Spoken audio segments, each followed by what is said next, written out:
beribadah kepada Allah Subhanahu wa taala.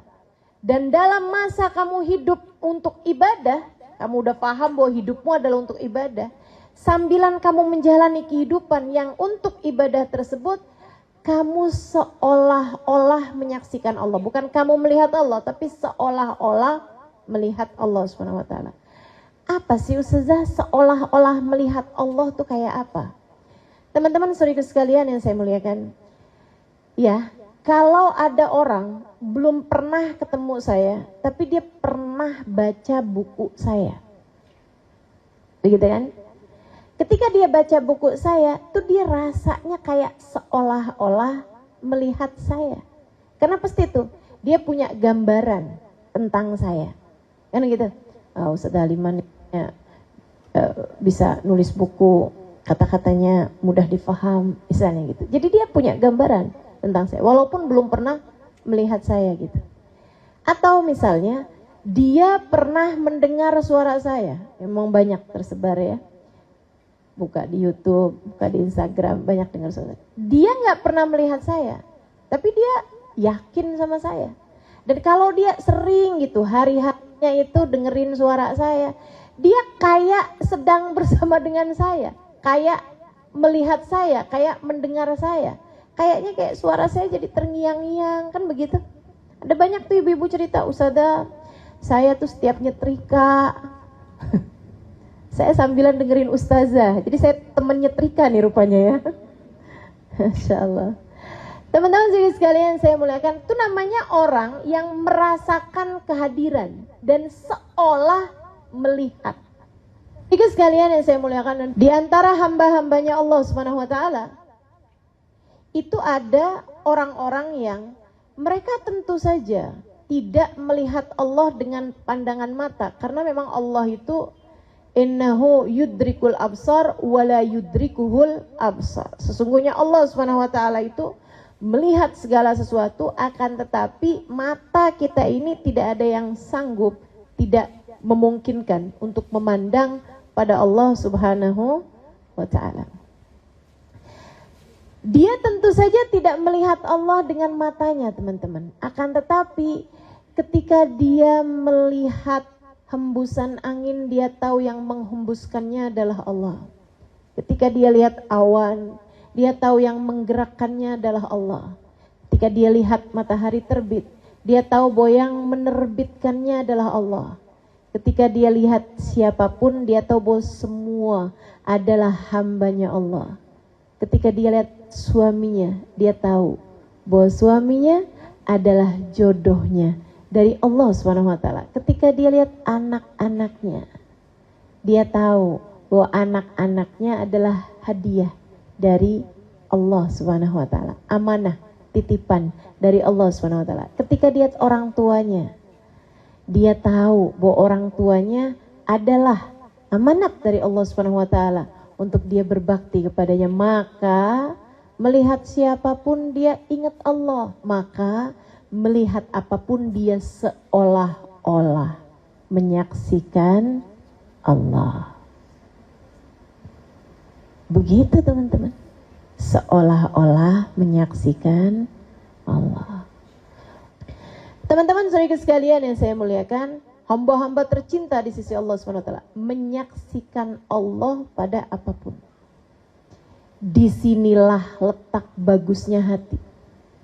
Kalau udah hati bisa kayak begitu teman-teman saudara sekalian, wah tuh hatinya tambah hari tambah mengkilat, hatinya tambah hari tambah terang, hatinya tambah hari tambah bahagia, hatinya tambah hari tambah penuh sukacita, hatinya tambah bersih, tambah glowing. Ayo nih para pemuja glowing, hatimu ini bisa loh jadi hati yang glowing. Nah ini kalau sudah mencapai maqam musyahadah. Ya ketinggian ya, tunggu dulu nih, kita ke bawahnya dulu. Maqam muraqabah. Hatimu itu pengen jadi hati yang selamat, pengen jadi hati yang dekat sama Allah SWT. Teman-teman saya sekalian, coba belajar untuk muraqabah. Merasakan kehadiran Allah dalam hidupmu. Tahu tahu bahwa ini Allah lagi liatin saya, Allah lagi pantau saya, Allah lagi perhatikan saya, sehingga membuatmu tidak berani ketika berbuat sesuatu hal yang melanggar aturan Allah Subhanahu wa taala. Mau ngambil uang di saku suami, Allah lagi lihat saya. Lagi mau ngomelin anak, Allah lagi lihat saya. Nggak ada yang lain. Enggak kok ustazah, saya mah kalau ngomel aja. Oh, siapa bilang? Teman-teman sekalian saya muliakan, bayangin ya. Ini para moms muda nih ya. Bayangin kamu udah kenal saya lama. Misalnya, kamu tahu saya adalah ustazah dan kamu sangat menghormati saya. Misal. Teman-teman sekalian, karena saya mau sebut nama seseorang yang kamu hormati misalnya gitu, saya nggak tahu nih. Nggak tahu, jadinya saya mengumpamakan diri saya sendiri. Misalnya, kamu udah kenal sama saya lama, gitu kan ya, dan kamu sangat menghormati saya. Satu hari kamu lagi ada di mall, misalnya, bawa anak kamu nakal. Kamu mau pukul dia tuh. Pas giliran kamu mau pukul, saya lewat. Apa kabar Bu? Ustazah, ini ustazah anak saya. Mau mukul kira-kira jadi mukul apa enggak? Kenapa? Malu dilihat ustazah. Hamba-hamba tercinta di sisi Allah. Hamba-hamba yang hatinya ngerti bahwa dia selalu dilihat Allah Subhanahu wa taala, kayak begitu tuh. Kalau mereka mau ngerjakan sesuatu hal yang dia tahu Allah larang, dia akan mengingatkan dirinya bahwa Allah lihat, wahai diri Allah lihat, malu. Sehingga dia mau berkata kasar nggak jadi, mau berkata kotor nggak jadi. Sehingga dia mau melakukan apapun yang bahkan tidak ada sesiapapun yang melihat, dia tidak akan dapat melakukannya. Kenapa? Dia tahu Allah melihatnya. Seperti seorang anak gadis yang kemudian dijadikan menantu sama Sayyidina Umar bin Khattab. Ini mungkin sering dengar cerita ini ya. Sayyidina Umar itu sukanya belusukan ketika beliau menjadi seorang khalifah. Teman-teman saya sekalian, belusukannya beneran belusukan ya. Pergi-pergi ke kampung-kampung gitu. Di waktu malam, sendirian.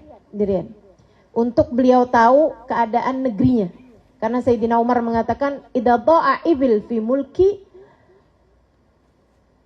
inni akhaf minallah. Kalau ada satu unta tersesat di daerah kekuasaan aku takut ditanya sama Allah, kenapa kamu nggak balikin itu wahai Umar? Apalagi kalau ada umatnya yang sengsara, apalagi kalau ada rakyatnya yang sengsara gitu, nggak bisa makan. Sayyidina Umar takut itu. Makanya kalau malam sukanya jalan, lihat-lihat keadaan umatnya. Sayyidina Umar lagi jalan nih, jauh nih ke sebuah kampung. Dia lewat di gang tersebut, kemudian dia kayak kedengeran suara ada orang-orang sebut namanya.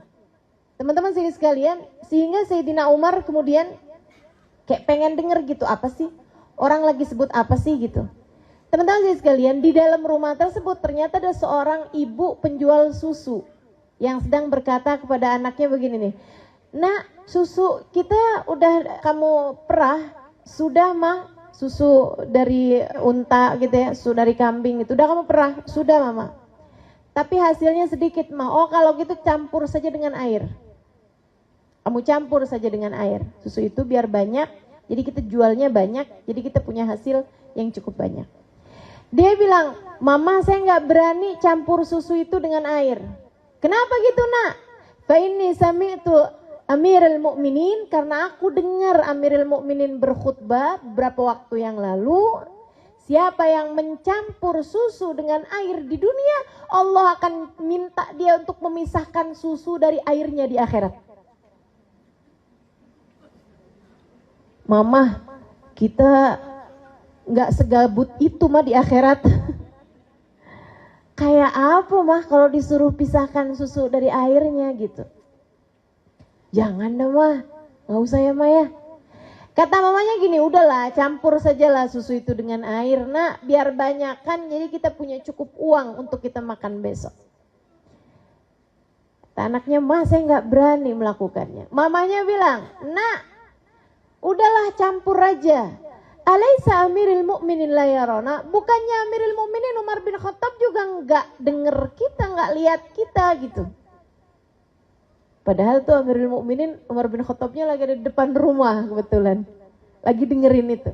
Anaknya bilang, "Na'am ya ummah, inna Amirul Mukminin la yarana, lakin alaysa rabb Amirul Mukminin yarana." Iya sih mah, Amirul Mukminin Umar bin Khattabnya emang enggak lihat kita, tapi Tuhannya Amirul Mukminin Umar bin Khattab, Tuhannya Umar bin Khattab kan lihat kita. Amirul Mukminin Umar bin Khattab tidak melihat kita, akan tetapi bukankah Tuhannya Amirul Mukminin melihat kita? Suamimu mungkin gak lihat saat kamu jawabin WhatsApp mantan pacar kamu zaman SMA. Suami kamu mungkin gak lihat, dia udah tidur. Akan tetapi Tuhannya suamimu lihat kamu. Teman-teman sekalian yang saya muliakan, ada banyak hal di atas muka bumi ini yang kita kerjakan karena kita pikir nggak ada yang lihat ini, kayak nggak apa-apa dah, nggak ada yang lihat ini. Padahal di saat yang sama Allah Subhanahu Wa Taala sedang melihat kita. Walakin alaisa rabba amiril mu'minin yarana. Iya maaf saya nggak bisa campur susu dengan airnya. Karena meskipun Amirul Mukminin Umar bin Khattab tidak melihat kita, akan tetapi Allah, Tuhannya Amirul Mukminin kan melihat kita. Ya udah dah, apa kata kamu dah, kata ibunya. Teman-teman sekalian saya muliakan, sama Sayyidina Umar rumahnya ditandain.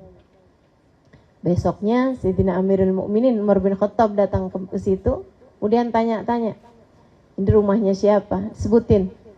Rumahnya Bunda Sri misal, ada Bunda Sri.